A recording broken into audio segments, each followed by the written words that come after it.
అపోస్తుడైన పౌలు ఫిలిప్పీలకు రాసినటువంటి పత్రిక 3వ అధ్యాయము 14వ వచనం చదువుకుందాం. క్రీస్తు యేసునందు దేవుని ఉన్నతమైన పిలుపునకు కలుగు బహుమానమును పొందవలెనని గురు యొద్దకే పరుగెత్తుచున్నాను. ప్రార్థన. పరిశుద్ధుడా, మహోన్నతుడా, కృప కలిగిన తండ్రి, మీకు స్తోత్రములు, వందనాలు చెల్లిస్తూ ఉంటున్నాము నాయనా. ఈ రాత్రికాల సమయంలో నీ వాక్యమును ధ్యానించడానికి మీరు ఇచ్చినటువంటి ఈ కృపకై స్తోత్రములు. మాట్లాడువాడను నేను కాదు కానీ నీవే నాతో మా అందరితో మాట్లాడి వాక్యము ద్వారా మమ్మలను బలపరిచి స్థిరపరచుమని యేసు క్రీస్తు నామంలో ఈ ప్రార్థన అడిగి వేడుకుంటున్నాము తండ్రి, ఆమేన్. ముందుగా దేవాతి దేవునికి మహిమ కలుగును గాక. హల్లెలూయా, హల్లెలూయా.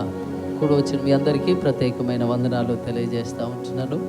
చదువుకున్నటువంటి వాక్య భాగంలో పౌలు ఫిలిప్పీ సంఘానికి ఈ పత్రికను వ్రాస్తూ తన పిలుపును గురించి వ్రాస్తూ ఉన్నాడు.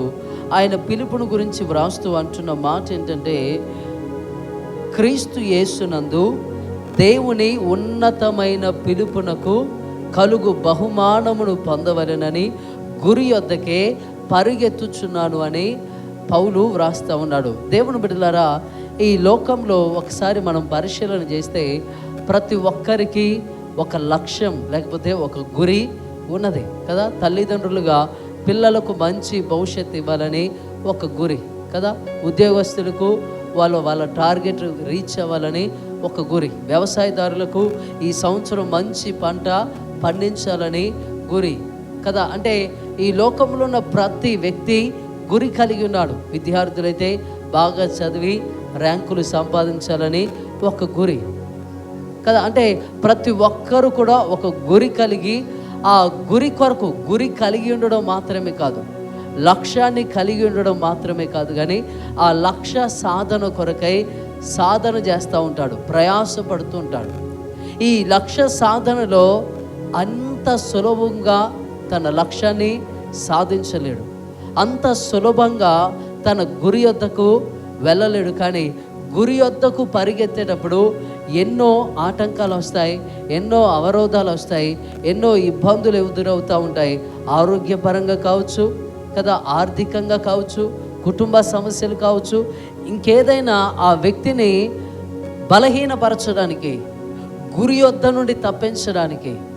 అంటే ఆయనకు వచ్చినటువంటి శ్రమ ఆ వ్యక్తికి ఉన్నటువంటి గురిని మారుస్తుంది, ఆ వ్యక్తికి ఉన్నటువంటి లక్ష్యాన్ని మర్చిపోయే విధంగా చేస్తుంది. దేవుని బిడ్డలారా, ఎంత మర్చిపోయినా సరే ఈ లోకంలో ఉన్నటువంటి వ్యక్తులు, శరీర సంబంధులు లేకపోతే ప్రకృతి సంబంధులు, లోక సంబంధులు వారి గురిని మర్చిపోరు. శ్రమలు వస్తాయి కదా. శ్రమ వచ్చినప్పుడు ఆ కొంతకాలము లేకపోతే కొన్ని దినాలు, కొంతసేపు, కొన్ని గంటలు ఆ శ్రమను బట్టి బాధపడుతూ, ఆ శ్రమను బట్టి దుఃఖపడుతూ మరలా తమ గురి యొద్దకు వెళ్ళడానికి ప్రయాసపడుతూ ఉంటారు. మరలా గురి యొద్దకు వెళ్ళడానికి పాట్లు పడుతూ ఉంటాడు. కానీ దేవుని బిడ్డలారా, ఈ లోకంలో ఒకసారి మనలను మనము జ్ఞాపకం చేసుకుంటే, లోకపరమైన విషయాలు, లోక సంబంధులను మనం విడిచిపెడితే, ఒక ఆత్మ సంబంధులమైనటువంటి మనము, ఆత్మ సంబంధమైన జీవితం జీవిస్తున్నటువంటి మనకు అసలు గురి అనేటువంటిది ఉన్నదా? గురి కలిగినటువంటి క్రైస్తవ జీవితాన్ని మనము జీవిస్తున్నామా? దేవుని బిడ్డలారా, ఈ లోకంలో ప్రతి ఒక్కరూ ఒక గురి కలిగి ఉన్నారని మనం ధ్యానిస్తున్నాం. ఈ లోకంలో నుండి దేవుడు మనలను పిలుచుకున్నాడు. మన పిలుపు చాలా శ్రేష్టమైనటువంటిది, చాలా ఉన్నతమైనటువంటిది. ఇర్మియా గ్రంథము 1వ అధ్యాయము 4వ వచనం చూడండి ఒకసారి. ఇర్మియా గ్రంథము 1వ అధ్యాయము 4వ వచనం. యెహోవా వాక్కు నాకు ప్రత్యక్షమై ఈలాగున సెలవిచ్చెను, గర్భములో నేను నిన్ను రూపింపక ముందే నిన్నెరిగి తిని నీవు గర్భము నుండి బయలుపడక ముందే నేను నిన్ను ప్రతిష్ఠించి తిని జనములకు ప్రవక్తగాను నిన్ను నియమించి తిని. చాలండి దేవుని బిడ్డలారా, ఇక్కడ మన పిలుపును గురించి కేవలం ఇర్మియా గురించి మాత్రమే కాదు, కానీ ప్రతి ఒక్కరి ఎడల దేవుని యొక్క పిలుపు, దేవుని యొక్క ప్రణాళిక, దేవుని యొక్క ఉద్దేశం. అక్కడ అంటున్నాడు, తల్లి గర్భంలో నేను నిన్ను రూపించకముందే నేను నిన్ను ఎరిగి తిని, నిన్ను పిలిచి తిని, ప్రతిష్ఠించి తిని అని అంటున్నాడు. అంటే ఇక్కడ ఆయన పిలుపు ఇర్మియాదైనా కావచ్చు, లేకపోతే మన పిలుపు అయినా కావచ్చు, ఎప్పుడు ఆయన మనలను పిలిచాడంటే తల్లి గర్భంలో రూపింపబడకముందే, తల్లి గర్భంలో మనం జన్మించకముందే ఆయన మనలను పేరు పెట్టి పిలుస్తూ ఉన్నాడు, మనలను ప్రతిష్ఠ చేస్తూ ఉన్నాడు. ఎఫెసీ పత్రిక 1వ అధ్యాయము 6వ వచనం ఒకసారి చూస్తే, 6వ వచనం, ఎఫెసీ పత్రిక 1వ అధ్యాయం 6వ వచనం, ఎట్లనగా తన ప్రియుని యందు తాను ఉచితముగా మనకు అనుగ్రహించిన తన కృపా మహిమకు కీర్తి కలుగునట్లు తన చిత్త ప్రకారమైన దయా సంకల్పము చొప్పున యేసుక్రీస్తు ద్వారా తనకు కుమారులుగాను స్వీకరించుటకై మనలను ముందుగా తన కోసము నిర్ణయించుకొని మనము తన ఎదుట పరిశుద్ధులమును నిర్దోషులమునై ఉండవలెనని జగత్తు పునాది వేయబడక మునిపే ప్రేమ చేత ఆయన క్రీస్తులో మనలను ఏర్పరచుకొనెను. హల్లెలూయా, హల్లెలూయా. అక్కడ అంటున్నాడు, నిన్ను ఎరిగి తిని, నిన్ను పిలిచి తిని, నిన్ను ప్రతిష్ఠించి తిని అని. ప్రతిష్ఠ అంటే కదా ప్రత్యేకపరచబడడం, ఒక ప్రత్యేకమైన పని కొరకు ప్రతిష్ఠ చేయబడి, అభిషేకించబడి కదా ప్రతిష్ఠించబడడం. ఇక్కడ అంటే ఇర్మియా గ్రంథం 1వ అధ్యాయం 4వ వచనంలో నేను నిన్ను ప్రతిష్ఠించి తిని అంటున్నాడు. అది ఇర్మియా గురించి పక్కన పెడితే, ఇప్పుడు మన విషయమై చూస్తే ఆయన దేని కొరకు మనలను పిలిచాడు, మనలను ఎరిగి ఉన్నాడు, మనలను ప్రతిష్ఠించాడంటే క్రీస్తులో మనలను ఎందుకు ఏర్పరచుకున్నాడంటే పరిశుద్ధులుగా ఉండడానికి, నిర్దోషులుగా ఉండడానికి. ఎప్పుడు ఏర్పాటు చేసుకున్నాడు? ఎప్పుడు ఎరిగి ఉన్నాడు, ఎప్పుడు పిలిచి ఉన్నాడు, ఎప్పుడు ప్రతిష్ఠించుకున్నాడంటే జగత్తు పునాది వేయబడక ముందే నిర్దోషులుగా, పరిశుద్ధులుగా, దేవునికి క్రీస్తుకు కుమారులుగా ఉండడానికి ఆయన మనలను పిలుచుకొని ప్రతిష్ఠించుకున్నాడు దేవుని బిడ్డల. ఇప్పుడు పౌలు అంటున్నాడు క్రీస్తు యేసులో కదా, చదవండి ఒకసారి, క్రీస్తు యేసునందు దేవుని ఉన్నతమైన పిలుపునకు కలుగు బహుమానమును పొందవలెనని గురి యొద్దకే పరుగెత్తుచున్నాను. ఇప్పుడు క్రీస్తు యేసులో కదా మనం పిలువబడి ఉన్నాము. అయితే ఆ పిలుపు దేవుని ఉన్నతమైన పిలుపు. మన పిలుపు ఏంటి? దేవుని ఉన్నతమైన పిలుపు. ఏంటి ఆ పిలుపు అంటే దేవుని కుమారులుగా మనము పిలువబడుతున్నాం, దేవుని బిడ్డలుగా పిలువబడుతున్నాం, దేవుడి యొక్క వారసులముగా పిలువబడుతున్నాం. ఇప్పుడు పిలువబడినటువంటి మనము పిలుపుకు కలిగే బహుమానం పొందాలని గురి యొద్దకే పరిగెత్తాలి. అంటే ఇప్పుడు ఆ పిలుపు మన ఎడల నెరవేర్చబడాలి అంటే, మనము దేవునికి కుమారులై ఉండాలంటే, మనము దేవునికి బిడలమై ఉండాలంటే పరుగు పందెము ఏర్పాటు చేయడం జరిగింది. అంటే ఈ జీవిత కాలం అంతా కూడా మనకు ఒక గురి కలిగి ఉండాలి. ఈ గురి కలిగి గురి యొద్దకే మనము పరిగెత్తు వారమై ఉండాలి దేవుని బిడ్డలారా. కానీ నేటి సమాజాన్ని చూడండి, నేటి క్రైస్తవులను చూడండి, నేడు సంఘాలను చూడండి, నేడు విశ్వాసులమని చెప్పుకుంటూ ఉపవాసములు ఉంటున్న వారిని చూడండి, ఆరాధనలు చేస్తున్న వారిని చూడండి, స్పాన్సర్లు చేస్తున్న వారిని చూడండి, మందిరాలను కట్టుకుంటున్న వారిని చూడండి కదా, ఆరాధనలు జరిగిస్తూ ప్రత్యేక ప్రార్థనలని, ఉపవాస ప్రార్థనలని, విజ్ఞాపన ప్రార్థనలని, సంపూర్ణ రాత్రి ప్రార్థనలని, ఇలా అనేకమైన పేర్లు పెట్టుకుని దేవుని ఆరాధిస్తున్నటువంటి సంఘాలను, ఏ సంఘమునైనా చూడండి, ఏ గురి కలిగి వారు ఆరాధన చేస్తున్నారు, ఏ గురి కలిగి దేవుని స్తుతిస్తూ ఉన్నారు, ఏ గురి కలిగి ఈ లోకంలో దేవుని కొరకు వారు బ్రతుకుతూ ఉన్నారు.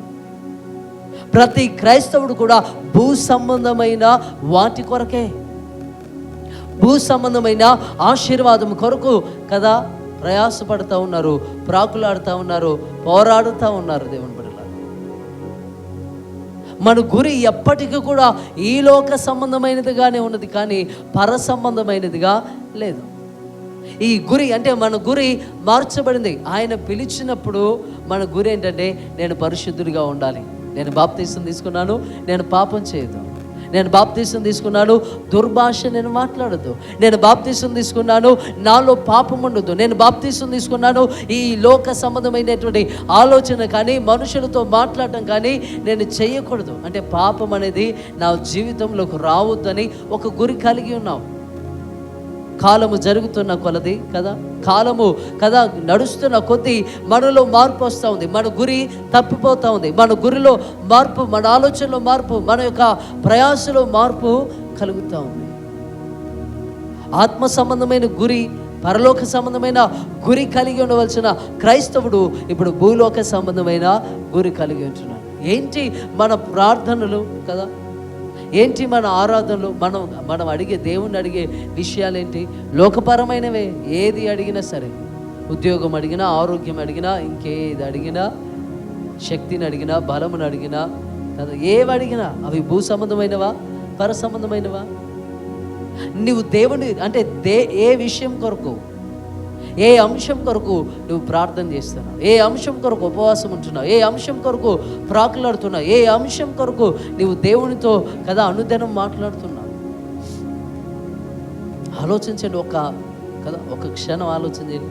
ఇన్ని సంవత్సరాలు నీ ప్రార్థనలో కదా ఎప్పుడైనా నాకు పరలోకం కావాలి ప్రభువా, నేను పరలోక రాజ్యం చేరాలి ప్రభువా, పరలోక రాజ్యంలో ఆ నిత్య నివాసంలో జీవజలముల దగ్గర నేను ఉండాలి, జీవవృక్ష ఫలములు భుజించాలి, నేను నీతో ఉండాలని అనే ప్రార్థన ఎప్పుడైనా ఒక ఉపవాసం పరలోకం కొరకు, నేను పరలోకంలో ఉండాలని, ఆ నిత్యరాజ్యంలో వేవేల పరిశుద్ధులలో కోటాను కోట్ల దేవదూతలతో నేను కూడా నిన్ను ఆరాధించాలి కదా, రెండవ రాకడలో కదా ఆ పరిశుద్ధులతో పాటుగా నేను ఈ భూమి మీదకి దిగి రావాలి.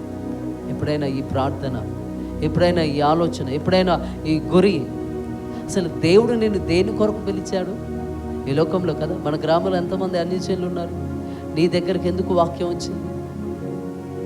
ఈ ప్రపంచంలో ఎంతమంది అన్యజనులు దేవుని ఎరుగనటువంటి బిడ్డలు ఉన్నారు, నీ దగ్గరికి ఎందుకు వాక్యం వచ్చింది? నిన్నే ఎందుకు, నీ పైన ఎందుకు ఆయన మహిమ ప్రకాశిస్తూ ఉంది? నీకెందుకు వాక్యము పదే పదే వినబడతా ఉంది? అంటే ఆయన గుర్తు చేస్తూ ఉన్నాడు, ఆయన జ్ఞాపకం చేస్తూ ఉన్నాడు. నీ గురి ఇది కాదు, నీ రాజ్యం ఇది కాదు, నీవు నివసించే స్థలం ఇది కాదు, నీవు ఉండవలసినటువంటి స్థానం ఇది కాదు. నీకు పరలోక రాజ్యంలో స్థలం ఉంది, నివాసం ఉంది, నీవు అక్కడ ఉండాలి. నేను నిన్ను పరలోక రాజ్యం కొరకు సిద్ధపరుస్తున్నాను. నీ ప్రభు మనతో మాట్లాడుతుంటే మనమేమో మార్తాలాగా విస్తారమైన పనులు, విస్తారమైన ఆలోచనలు, విస్తారమైన చింత యావత్తు కదా మనం ఏదేసుకొని నేనే పరిగెత్తాలి, నేనే చేయాలి, నేనే పోరాడాలి. దేవుని బిడ్డలారా, ఆయన చిత్తం లేకుండా, ఆయన ఉద్దేశం లేకుండా మనం ఏమీ చేయలేము. నీకంటూ ఒక శరీర సంబంధిగా ఉంటే నీకు గురి లేకపోయి ఉండొచ్చు. ఆత్మ సంబంధమైన గురి శరీర సంబంధులకు ఉండదు. ఆత్మ సంబంధమైన గురి ఆత్మ సంబంధులకే ఉంటుంది.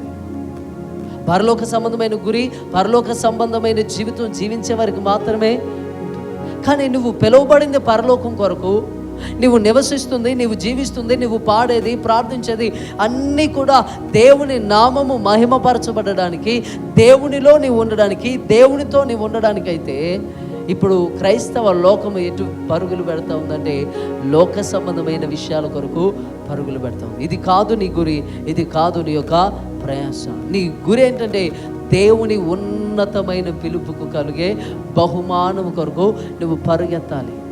ఆ బహుమానం కొరకు నువ్వు ప్రయాసపడాలి. ఏంటి ఆ బహుమానం అంటే ఆయన వాక్యము సెలవిస్తూ ఉంది. మత్తయి సువార్త 11వ అధ్యాయము 28వ వచనం ఒకసారి చూడండి. మత్తయి సువార్త 11వ అధ్యాయము 28వ వచనం. ప్రయాసపడి భారము మోసుకొనుచున్న సమస్త జనులారా నా యొద్దకు రండి, నేను మీకు విశ్రాంతినిత్తును.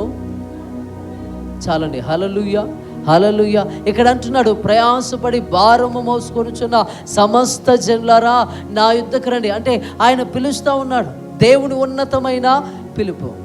ఏమని పిలుస్తున్నాడంటే కేవలం నిన్ను మాత్రమే పిలవదు, నన్ను మాత్రమే పిలవదు, తన సువార్త ద్వారా సమస్త జనులను ఆయన పిలుస్తూ ఉన్నాడు. ప్రయాసపడి భారము మోసుకొనుచున్న సమస్త జనులారా నా యుద్ధకు రండి, నేను మీకు విశ్రాంతిని ఇస్తాను అంటున్నాడు. విశ్రాంతి అంటే పరలోక రాజ్యం అని అర్థం. విశ్రాంతి అంటే రక్షణ అని అర్థం. విశ్రాంతి అంటే ఆయన నిత్య రాజ్యంలో నీకు స్థానాన్ని ఇస్తాను అని వాక్యం సెలవిస్తాం. అంటే ఇప్పుడు ఆయన నిన్ను దేని కొరకు పిలుస్తూ ఉన్నాడంటే ఈ లోకపు కదా ప్రయాసను, భారమును, వేదనను, దుఃఖమును విడిచిపెట్టి నా యొద్దకు వస్తే నేను వాటి నుండి విడిపించి నేను నీకు విశ్రాంతిని ఇస్తాను. ఏ విశ్రాంతి అంటే నిత్య జీవాన్ని నీకు ఇస్తాను. నిత్య జీవమును గురించి ఇక్కడ వ్రాయబడతా ఉంది. ఇప్పుడు నువ్వు పిలువబడినది దేని కొరకు నువ్వు పిలువబడ్డావంటే నిత్య జీవములో ప్రవేశించడానికి నువ్వు పిలువబడ్డావు. పిలువబడినటువంటి నీవు ఆ పిలుపు కొరకు నువ్వు ప్రయాసపడాలి. దేని కొరకు పిలువబడ్డావు? పరలోక రాజ్యం కొరకు పిలువబడ్డావు. ఇప్పుడు పిలువబడినటువంటి నీవు పిలుపు కొరకు నువ్వు సిద్ధపడాలి కదా. పిలుపు కొరకు నువ్వు కదా ప్రయాసపడాలి కదా. పిలుపు కొరకు నువ్వు ఎల్లప్పుడూ నిన్ను నువ్వు శుద్ధి చేసుకుంటూ ఉండాలి కదా. ఎవరైనా నిన్ను కలుపు తీయటానికి పిలిచారనుకోండి, నువ్వు ఎలా సిద్ధపడతావు? నైటే పిలిచారు, 9 గంటలకు చేలో ఉండాలి. ఎలా నువ్వు సిద్ధపడతావు? రాత్రే సిద్ధపడతావు. ఏమేం కావాలి కలుపు తీయటానికి? అవన్నీ నీ దగ్గర సిద్ధపరచుకుంటావు. రేపు పొద్దున్నే కదా తెల్లవారుజామున లేచి భోజన పదార్థాలు వండుకోవాలి. ఈ సాయంత్రం నువ్వేం చేస్తావు? కూరగాయలు తీసుకొని దగ్గర పెట్టుకుంటావు. కట్ల పొయ్యి అయితే కట్లని ఇంట్లో వేసుకొని సిద్ధపడతావు. రేపు పని కొరకు ఇప్పుడే నువ్వు సిద్ధపడతావు. దేవుని బిడ్డలారా, మరి ఆత్మ సంబంధమైన పిలుపు మనకు వినబడతా ఉంది. మనం పరలోకం వెళ్ళాలన్న ఆ గురి మనకుంది. ఇప్పుడు మనము ఆత్మ సంబంధంగా ఎలా సిద్ధపడుతున్నాం? ఏ విధమైన సిద్ధపాటుతో మనము ప్రభు దగ్గరకు వెళ్ళాలని ఆశపడుతున్నాం? ఇక్కడ పౌలు అంటున్నాడు, 3వ అధ్యాయం 12వ వచనం చదవండి.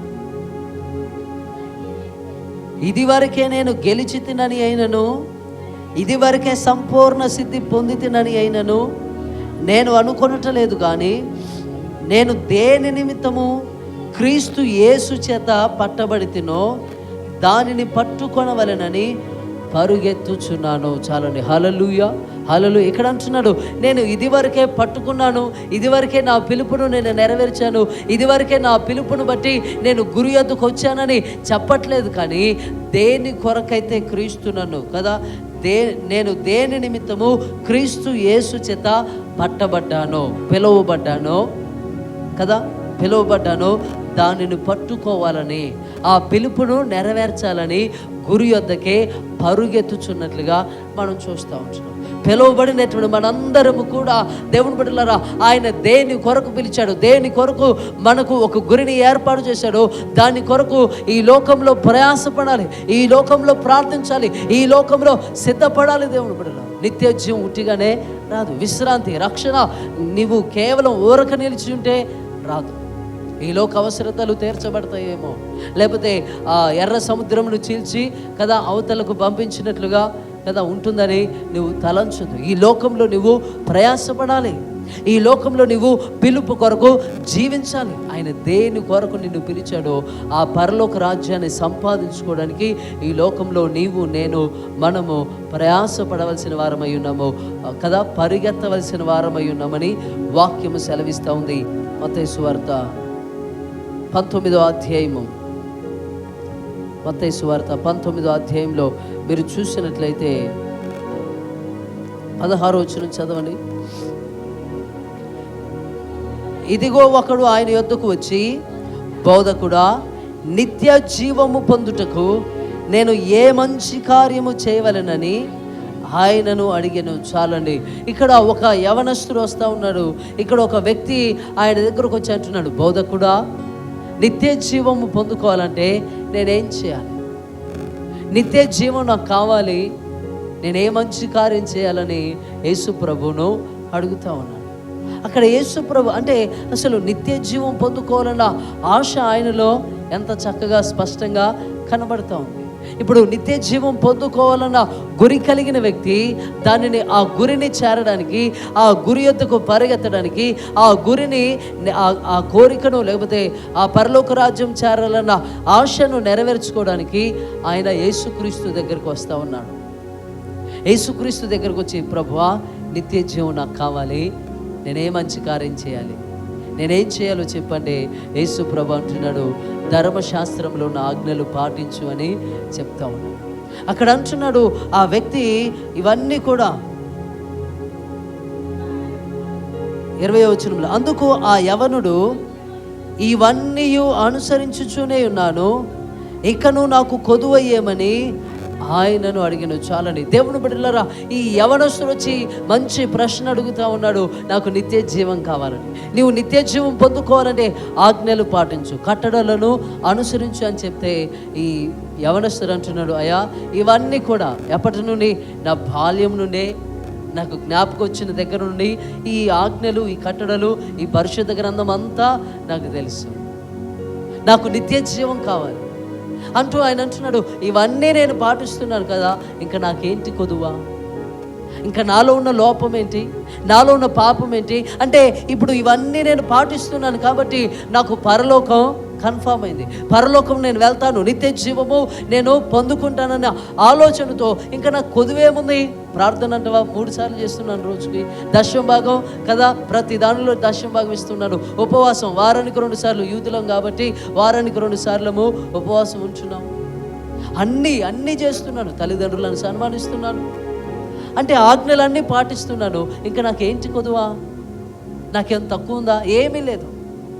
ధర్మశాస్త్ర విషయంలో నేను నీతిమంతుని కదా, ధర్మశాస్త్ర విషయంలో నేను పరిశుద్ధుని కదా, నేను ఆజ్ఞలను పాటిస్తున్నాను కదా అని తన ఆలోచన కదా, తన మనసులో ఉన్న ఆలోచనను యేసుక్రీస్తుకు చెప్తా ఉన్నాడు. ఇక్కడ చూసినట్లయితే ఆ తర్వాత యేసు ప్రభు మాట్లాడుతూ ఉన్నాడు 21వ వచనంలో, అందుకు యేసు, నీవు పరిపూర్ణుడవగుటకు కోరిన ఎడల పోయి నీ ఆస్తిని అమ్మి పేదలకిమ్ము, అప్పుడు పరలోకమందు నీకు ధనము కలుగును, నీవు వచ్చి నన్ను వెంబడించుమని అతనితో చెప్పెను. చాలండి. హల్లెలూయా, హల్లెలూయా. ఇక్కడ యవనస్తుని జీవితానికి అతడు ఊహించలేదు, అతడు తలంచలేదు, ప్రభు నుండి ఇలాంటి ఒక మాట ఆయన వినవలసి వస్తుందని అనుకోలేదు. ఇప్పుడు యేసు ప్రభు అంటున్నాడు, నీవు పరిపూర్ణుడు అగుటకు కోరిన ఎడల, నిజంగా నువ్వు నిత్య జీవాన్ని, పరలోక రాజ్యాన్ని నువ్వు పొందుకోవాలని ఆశపడితే నీ ఆస్తిని మీ పేదలకు ఇచ్చి నన్ను వెంబడించు అని చెప్తాము. అంటే దేవుని బిడ్డలారా, ఈ మాటను ఒకసారి మనం ఆలోచన చేస్తే, ఇప్పుడు నిత్య జీవం పొందుకోవాలంటే ఏం కావాలి మనకు? మనం ఏమై ఉండాలి? పరిపూర్ణులమై ఉండాలి. హల్లెలూయా, హల్లెలూయా. నిత్య జీవం మనం పొందుకోవాలంటే మనం ఏమై ఉండాలి? పరిపూర్ణులమై ఉండాలి, సంపూర్ణులమై ఉండాలి. అరకొర భక్తి, అరకొర ప్రార్థన కదా, ఏదో సమయం వచ్చినప్పుడు, అవకాశం వచ్చినప్పుడు, ఆరోగ్యం బాగున్నప్పుడు, అన్నీ మనకు అనుకూలించినప్పుడు దేవుని సన్నిధిలో గడిపే ఆ భక్తి కాదు. సమయం ముందు, అసమయం ముందు దేవుని సన్నిధిలో అబ్బా తండ్రి నాయనని మొరపెట్టే భక్తి కావాలి. తన జీవితాన్ని విసర్జించి, అంటే తనకు ఏవేవి లాభకరములయ్యున్నవో వాటిని విడిచిపెట్టిన వారమై కదా, పౌలు అంటున్నాడు, ఏవేవి నాకు లాభకరములయ్యున్నవో వాటన్నింటినీ పెంటతో సమానముగా నష్టముగా ఎంచుకొని గురి వద్దకు పరుగెత్తుచున్నాడు. అంటే దేవుని బిడ్డలారా, ఇప్పుడు నువ్వు పరిపూర్ణుడవు కావాలంటే, నీవు సంపూర్ణుడవు కావాలంటే, వీటన్నింటికంటే ముఖ్యంగా నీకు నిత్య జీవం రావాలంటే సంపూర్ణుడవై ఉండాలి. హల్లెలూయా, హల్లెలూయా. సంపూర్ణుడవై నీవు ఉండకపోతే, అసంపూర్ణంగా ఉంటే నీవు పరలోక రాజ్యం నీకు లేదు. అసంపూర్ణుడుగా ఉంటే నీకు నిత్య జీవం లేదు. నేను చెప్పడం లేదు, ప్రభువు చెప్తున్నటువంటి మాట, వాక్యంలో వ్రాయబడిన మాట నేను మీకు చెప్తా ఉన్నాను. నీవు పరిపూర్ణుడు వగుటకు కోరిన ఎడలా, పరిపూర్ణుడు అవుతేనే పరలోక రాజ్యం. పరిపూర్ణత లేకపోతే దేవుని రాజ్యమునకు మనము హక్కుదారులు కాము. అనేక వాక్యములు, అనేక సంఘటనలు పరిశుద్ధ గ్రంథంలో వ్రాయబడుతూ ఉన్నాయి. 10 మంది కన్యకలు ఉన్నారు కదా, 10 మంది పరలోక రాజ్యం కొరకు సిద్ధపడ్డారు. దివిటీలు కదా కనబడుతున్నాయి, అక్కడ దీపములు కనబడుతున్నాయి, నూనె కనబడతా ఉంది, వారి సిద్ధపాటు కనబడతా ఉంది. అంటే యేసుక్రీస్తు కంటే ముందే వారు వచ్చి ఉన్నారు ఆ స్థలానికి. యేసుక్రీస్తు కంటే ముందే వారు ఆ స్థలంలో యేసుక్రీస్తు కొరకు ఎదురు చూస్తూ ఉన్నారు. నిరీక్షణ కలిగిన సంఘాలు ఆ 10 సంఘాలు, 10 మంది కన్యకలు. 10 మంది కన్యకలు కూడా యేసుక్రీస్తు కొరకు, అంటే ఆ పెండ్లి కుమారుడు కొరకు ఎదురు చూస్తూ ఉన్నారు కదా. పెండ్లి కుమారుడు ఆలస్యం చేస్తూ ఉన్నారు. ఆలస్యం చేసినప్పుడు అక్కడ ఏం జరుగుతూ ఉంది? వారు హాయిగా నిద్రపోతూ ఉన్నారు. నిద్రపోయినప్పుడు దేవుని స్వరం వినబడతా ఉంది, ఇదిగో పెండ్లి కుమారుడు వస్తూ ఉన్నాడు అనగానే, ఆయనను ఎదుర్కొండి అని చెప్పగానే దిగ్గున 10 మంది లేచారు. 10 మంది కదా, మరి అంటే 10 మంది లేచి వారి దివిటీలను సరి చేసుకుంటుంటే ఒక 5 దివిటీలు మాత్రం కదా సరి చేయడానికి లేదు, ఇక నూనె లేదు అక్కడ. వారి సిద్ధపాటు ఎక్కడి వరకు ఉందంటే వారు అనుకున్న గడియ వరకే ఉంది. 10ంటికి ప్రభు వస్తాడు, 10ంటి వరకు మా దీపాలు వెలిగితే చాలు. 10ంటికి ప్రభు వస్తాడు, మా దీపములు 10ంటి వరకు ఆరిపోకుండా ఉంటే చాలు. అంటే వారి పరిపూర్ణత ఎప్పటి వరకు అంటే వారు కోరుకున్న సమయం వరకే, వారు అనుకున్నటువంటి సమయం వరకే, వారు కోరుకున్నది నెరవేరేంత వరకే వారి పరిశుద్ధత, వారు కోరుకున్నది జరిగేంత వరకే వారి ప్రార్థన జీవితం, వారు కోరుకున్నది జరిగేంత వరకే వారి ఆత్మీయ జీవితం, వారి భక్తి జీవితం. కానీ అందరి హృదయములు ఎరిగిన ప్రభువు సమయాన్ని ఆలస్యం చేస్తూ ఉన్నాడు. దేవుడు కాలములను సమయములను తన స్వాధీనమందు ఉంచుకున్నాడు. ఆలస్యమైంది, ఇప్పుడు మరలా ప్రభు వస్తున్నాడని స్వరం వినబడతా ఉంది. 5 కన్యకలు సిద్ధపడి వచ్చిన వారే, కానీ వారి దగ్గర నూనె లేదు, దీపములు ఆరిపోతున్నాయి. వారి ఆత్మీయ జీవితము కొట్టిమిట్టాడుతూ ఉంది, వారి ఆత్మీయ జీవితము ఆరిపోతూ ఉంది, వారి ప్రార్థన జీవితము సన్నగిల్లిపోతూ ఉంది. అంటే ప్రార్థన చేయడం లేదని కాదు, దీపములు వెలగట్లేదని కాదు, అక్కడ అస్సలు నూనె అయిపోయిందని కాదు, కానీ వారి దగ్గర నూనె ఉంది, దీపం ఉంది, దీపాలు కూడా వెలుగుతున్నాయి. కానీ వారు ప్రభువుని కలుసుకునేంత వరకు ఆ దీపాలు వెలిగేటట్టు లేవు. వారు ప్రభు వచ్చేంత వరకు వారి సిద్ధంలో నూనె లేదు. సిద్ధపడే వచ్చారు, ప్రార్థన పూర్వకంగానే వచ్చారు, ఆత్మీయంగానే వచ్చారు, కానీ వారు పరిపూర్ణమైనటువంటి సిద్ధపాటు వారు కలిగి, వారు పరిపూర్ణులుగా అక్కడికి రాలేదు. దేవుని పట్ల ఆలస్యం జరిగినప్పుడు వారి జీవితాలలో మార్పు వచ్చింది, ఆలస్యం జరిగినప్పుడు వారి హృదయాల్లో మార్పు వచ్చింది, ఆలస్యం జరిగిన కొలది వారి యొక్క భక్తి, వారిలో ఉన్న విశ్వాసము సన్నగిల్లిపోతూ ఉంది. కానీ మిగిలిన 5 ఉన్నారు, వారు ఎప్పుడు ప్రభు వచ్చినా సరే ప్రభువుని ఎదుర్కోవడానికి దీపాలు చక్కపరిచి ఉంచారు. దీపాలలో నూనె సమృద్ధిగా ఉంది. ఆ నూనె అయిపోయినా ఇంకా నూనె పోయడానికి వారి దగ్గర కదా నూనె కుండలు వాళ్ళ దగ్గర ఉన్నాయి. పరిపూర్ణంగా ఆయన వచ్చేంత వరకు వేచి ఉండగలిగిన ఓపిక, సహనము, ఆత్మీయ జీవితము, పరిశుద్ధమైన జీవితము, భక్తి జీవితము ఉన్నది. ఏం జరిగింది కదా? యేసు ప్రభు వచ్చాడు. 5 బుద్ధి కలిగిన కన్యకలు, సంఘాలు, 5 సంఘాలు పరలోక రాజ్యంలో ప్రేమ విందులో, వివాహ విందులో పాలు పొందుకున్నాయి. ఆ తర్వాత ఈ 5 కూడా మరలా కదా తమ దివిటీలను సరి చేసుకొని, మరలా నూనె సంపాదించుకొని, మరలా ఆ నూనె చేత వారి దివిటీలను మండించి ప్రకాశింపజేసుకొని మరలా ప్రభు దగ్గరికి వెళ్తూ ఉన్నారు. అప్పుడు ద్వారము మూయబడింది. వాళ్ళు అంటున్నారు, ప్రభు తలుపు తీ అంటే, మీరెవరో నాకు తెలియదు. అప్పటి వరకు వారు ప్రార్థించిన వారే. కన్యకలు సంఘానికి సాదృశ్యం. సంఘం అంటే క్రీస్తు శరీరం. పాటలు పాడిన వారే, ఆరాధన చేసిన వారే, ప్రార్థన చేసిన వారే, దేవుని సన్నిధిలో గోజాడిన వారే, దేవుని సన్నిధిలో రేయి మగలు ఆయన రక్షణ కొరకు, ఆయన ఇచ్చే నిత్య జీవం కొరకు సిద్ధపాటు కలిగిన వారే. కానీ పరిపూర్ణత లేనందునగా, వారు సంపూర్ణులై ఉండనందున వారి సిద్ధపాటు సంపూర్ణమైనది కాలేదు. కాబట్టి వారు వెడవబడ్డారు. వీరైతే పరలోక రాజ్యంలో నివసించారు. దేవుడు వీరు మాత్రమే పరలోక రాజ్యంలో ప్రవేశించారు. దేవుడు అంటే పరిపూర్ణత లేకుండా పరలోక రాజ్యం, నిత్య జీవం లేదు. నిత్య జీవాన్ని పొందుకోవాలంటే మనము ఏ విషయంలో అంటే ప్రతి విషయంలో కూడా పరిపూర్ణులమై ఉండాలి. ఒక విషయంలో కాదు. ప్రార్థించే విషయంలో నేను గంటల తరబడి ప్రార్థన చేస్తాను కాదు.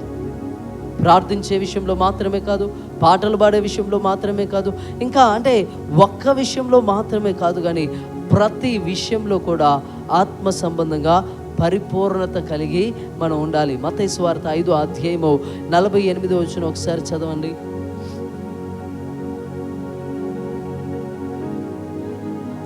మీ పరలోకపు తండ్రి పరిపూర్ణుడు గనుక మీరును పరిపూర్ణులుగా ఉండెదరు. హల్లెలూయా, హల్లెలూయా. ఎక్కడ అంటున్నాడు?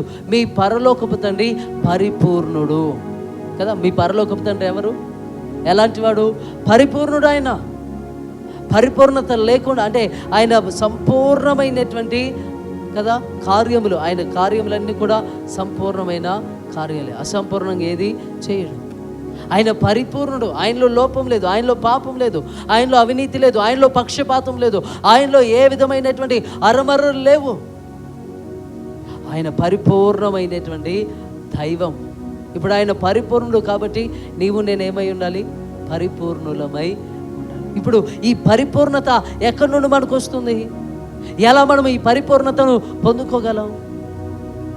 కొలస్సీలకు రాసిన పత్రిక 1వ అధ్యాయము 28వ వచనం ఒకసారి చదవండి. ప్రతి మనుషుని క్రీస్తునందు సంపూర్ణునిగా చేసి ఆయన ఎదుట నిలవబెట్టవలెనని సమస్త విధములైన జ్ఞానముతో మేము ప్రతి మనుషునికి బుద్ధి చెప్పుచు ప్రతి మనుషునికి బోధించుచు ఆయనను ప్రకటించుచున్నాము. చాలని. హల్లెలూయా, హల్లెలూయా. ఇక్కడ అంటున్నాడు ప్రతి మనుషుని క్రీస్తునందు సంపూర్ణునిగా చేసి కదా. అంటే ప్రతి వ్యక్తిని దేవుడు ఏం కావాలని కోరుకుంటున్నాడు? సంపూర్ణుడిగా, పరిపూర్ణుడిగా కావాలని ఆయన ఏం చేస్తున్నాడంటే తన ప్రవక్తలను పంపించాడు, అపోస్తలులను పంపించాడు, కాపరులను పంపించాడు, సువార్థికులను పంపించాడు, సేవకులను పంపించాడు. దేని కొరకు? నిన్ను పరిపూర్ణుడిగా చేయాలని. హల్లెలూయా, హల్లెలూయా. నిన్ను పరిపూర్ణుడిగా చేయాలని, నిన్ను సంపూర్ణుడిగా చేయాలని ఆయన తన సేవకులను పంపించి ఏం చేస్తూ ఉన్నాడంటే వాక్యము ద్వారా కదా సమస్త విధములైన జ్ఞానముతో మేము ప్రతి మనుషునికి బుద్ధి చెప్పుచు ప్రతి మనుషునికి బోధించుచు ఆయనను ప్రకటించుచున్నాము. అంటే ఆయన వాక్యము వినబడతాం. దేని కొరకు ఆయన వాక్యం? అంటే నిన్ను సంపూర్ణుడిగా చేయడానికి, నిన్ను పరిపూర్ణుడిగా చేయడానికే. ఈ లోకంలో క్రైస్తవులు ఎలా ఉన్నారంటే, ఇప్పుడు ఎవరైనా ఒక సంఘం ఉంటే ఆ సంఘం నేను మా అయ్యగారిలాగా ఉండాలి, మా అయ్యగారిలాగా ప్రార్థన చేయాలి, మా అయ్యగారిలాగా పాటలు పాడాలి, మా అయ్యగారిలాగా నేను కాంగోలు కొట్టాలి, మా అయ్యగారిలాగా చేయాలి. ఏంటి అయ్యగారు? అయ్యగారు నీకు ప్రామాణికమా? అయ్యగారు నీకు కొలత? అయ్యగారు నీకు ఏమన్నా కొలమానమా? కాదు, కాదు. ఏ సంఘానికి ఏ సేవకుడు కొలమానమో కాదు. మీకు వాక్యము ప్రకటించబడేది ఎందుకంటే వాక్యానుసారంగా నువ్వు జీవించాలి. వాక్యమే పరిపూర్ణత. వాక్యము ద్వారానే పరిపూర్ణమైనటువంటి ఆత్మ సంబంధమైన జీవితం జీవించగలరు. ఒక వ్యక్తిని కదా, అంటే ఒక వ్యక్తిని అనుసరించడం వలన నువ్వు పరిపూర్ణుడవు కాలేదు. ప్రతి సేవకుడు ఏదో ఒక లోపం, ఏదో అంటే లోపం అంటే పాపం ఉందని కాదు, కానీ ఏదో ఒక అంటే సంపూర్ణమైన స్థితిలో ఉండడానికి ఆయన కూడా ప్రయాసపడుతూ ఉన్నాడు. ఈరోజు మీ ఎదుట ఉన్నటువంటి సేవకులు ఈరోజు గొప్ప సేవకుడని మీరు అనుకుంటున్నారు, రేపటి రోజున పడిపోవచ్చు. అప్పుడు ఆయన పరిపూర్ణత ఏమవుతుంది కదా? అంటే ఈరోజు పరిశుద్ధుడే, రేపు పడిపోతాడేమో. ఈరోజు పాపంలో ఉన్నాడు, రేపు పరిశుద్ధుడు అవుతాడేమో. కాబట్టి మనుషులు నీకు ప్రామాణికం కాదు, సేవకులు నీకు ప్రామాణికం కాదు, కానీ వాక్యము బోధించబడుతుంది. ఆ వాక్యమును బట్టి దేవుడు నిన్ను గద్దిస్తూ ఉన్నాడు, దేవుడు నీకు బుద్ధి చెప్తా ఉన్నాడు, దేవుడు నీకు బోధిస్తూ ఉన్నాడు.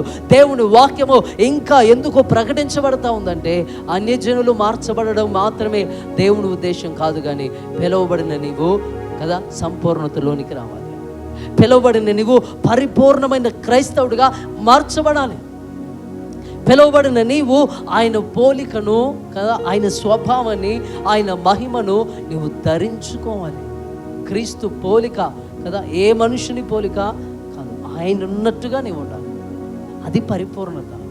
ఆయన ప్రేమించినట్లుగా, ఆయన క్షమించినట్లుగా, ఆయన మాట్లాడినట్లుగా నీవు నేను పరిపూర్ణత కలిగి ప్రేమించగలగాలి, క్షమించగలగాలి కదా, దీవించగలగాలి, కృపాసహితంగా మాట్లాడగలగాలి. ఎప్పటి వరకు? కొన్ని రోజులు కాదు, ఉపవాసం ఉన్న 40 దినములు కాదు, లేకపోతే 5 సంవత్సరాలు, అట్లా కాదు. అసలు నీ జీవిత కాలం అంతా కూడా నీవు సంపూర్ణమైనటువంటి భక్తి నీవు అనుసరించాలి. సంపూర్ణమైనటువంటి పరిపూర్ణమైనటువంటి క్రీస్తు పోలికలోనికి నువ్వు మార్చబడడానికి గురి వద్దకు ప్రయాసపడాలి, గురి వద్దకు పరిగెత్తాలి. దేవుని బిడ్డలు ఇక్కడ అంటాడు, తిమోతికి రాసినటువంటి పత్రికలో అపోస్తలుడైన పౌలు తిమోతికి రాసినటువంటి పత్రిక, మొదటి పత్రిక 4వ అధ్యాయము 7వ వచనం, 4వ అధ్యాయం 7వ వచనం, అపవిత్రమైన ముసలమ్మ ముచ్చటలను విసర్జించి దైవభక్తి విషయంలో నీకు నీవే సాధకము చేసుకొనుము. శరీర సంబంధమైన సాధకము కొంచెము మట్టుకే ప్రయోజనకరము కానీ దైవభక్తి ఇప్పటి జీవము విషయంలోనూ రాబోవు జీవ విషయంలోనూ వాగ్దానముతో కూడినదైనందున అది అన్ని విషయములలో ప్రయోజనకరమవును. చాలని. హల్లెలూయా, హల్లెలూయా. దేవుని బిడ్డలారా, ఎక్కడ అంటున్నాడు?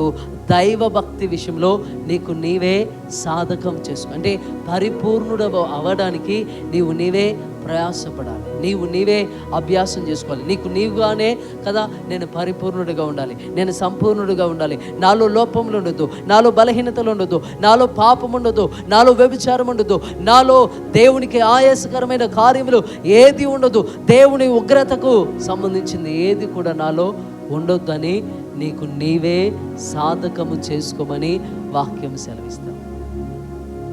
ఈ రోజున మనం అంటే ఈ రక్షించబడిన, లేకపోతే బాప్తిసం తీసుకున్న నాటి నుండి ఎప్పటి వరకు ఎప్పుడైనా కదా ముసలమ్మ ముచ్చట్ల విషయంలో ఒక తీర్మానం కలిగి ఉన్నామా? ఫలానా స్థలంలో కదా వ్యర్థమైన మాటలు మాట్లాడుతూ ఉన్నారు, అది నీకు తెలుసు, వెళ్ళకుండా ఉండట్లేదు. ఫలానా స్థలంలో వ్యర్థమైన ఆలోచన సభలు జరుగుతూ ఉన్నాయి, అక్కడికి వెళ్తూ ఉన్నాం, అక్కడికి వెళ్ళొద్దు కదా. ముసలమ్మ ముచ్చట్లు కదా, రోడ్ల మీద కూర్చొని మాట్లాడుతూ ఉంటాం, ఇళ్లలో కూర్చొని మాట్లాడుతూ ఉంటాం. ఏం మాట్లాడతాం? నీ గురించి నువ్వేమైనా చెప్పుకోగలవా? ఎదుటి వాళ్ళ బాధల గురించి నువ్వు విని వాళ్ళని ఓదార్చగలవు? ఏమీ లేదు. ఇద్దరం కూర్చున్నాం కదా, 3వ వ్యక్తి గురించి మాట్లాడాలి, 3వ వ్యక్తిలో ఉన్నటువంటి లోపములు ఎత్తి చెప్పాలి. అంటే దేవుని బిడ్డలారా, ఇప్పుడు ఆత్మీయత విషయంలో నీవు ఇంకొక వ్యక్తిని దూషిస్తున్నావంటే, ఇంకొక వ్యక్తికి తీర్పు తీరుస్తున్నావంటే,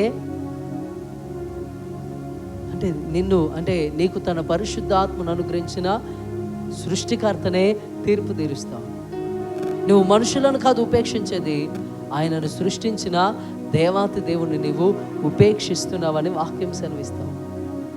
ఇప్పుడు నీ పరిశుద్ధతను, నీ ఆత్మీయ జీవితాన్ని, నీ ప్రార్థన జీవితాన్ని, నీ భక్తి జీవితాన్ని, నీ విశ్వాస జీవితాన్ని నాశనము చేసేటువంటి ముసలమ్మ ముచ్చట్లతో మన సమయాన్ని, మన కాలాన్ని గడుపుతూ ఉన్నాం. ఇప్పుడు ఎలా అంటే మన సమయం అంతా ముచ్చట్ల దగ్గరే, మన సమయం అంతా టీవీ దగ్గరే, మన సమయం అంతా ఇతరులను గురించి మాట్లాడే దగ్గరే, మన సమయం అంతా అంటే ఇతరమైన విషయాలకే మన సమయాన్ని అంతా అప్పగిస్తే ఇంకా మనం దైవభక్తి విషయంలో మనకు మనమే సాధన చేసుకునేది ఎప్పుడు? మనకు మనమే వాక్యాన్ని బోధించుకొని బలపరుచుకునేది ఎప్పుడు? వాక్యాన్ని విని ఎప్పుడు ఆయన హెచ్చరికను వింటాం? వాక్యాన్ని విని ఎప్పుడు మనం గద్దించబడతాం? వాక్యానికి చెవినివ్వడం లేదే, వాక్యం వినడానికి మనం ఆసక్తి కలిగి ఉండడం లేదే, వాక్యాన్ని విని దానిని అనుసరించడానికి మన హృదయాన్ని, మన ప్రాణాత్మ దేహ మూలుగులను ఆయనకు అప్పగించలేకపోతున్నామే. ఎలా పరిపూర్ణులు అవుతాం?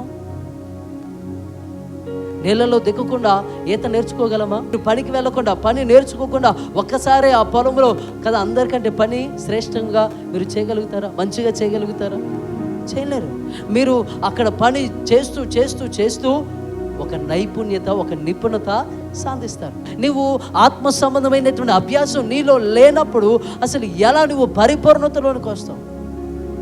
వాక్యాన్ని వాక్యాన్ని అంటే వాక్యానికి మనం చెవినివ్వం, వాక్యానికి ఈ జీవితాన్ని, ఈ హృదయాన్ని ఇవ్వకుండా కదా మనం చేసే కామెంట్స్ ఏంటంటే, ఈయన బాగా చెప్పలేదు, ఆయన బాగా చెప్పిండు, ఇది బాగా చెప్పిండు, అది బాగా చెప్పలేదు, లేకపోతే నా గురించే చెప్తాడు. ఇవే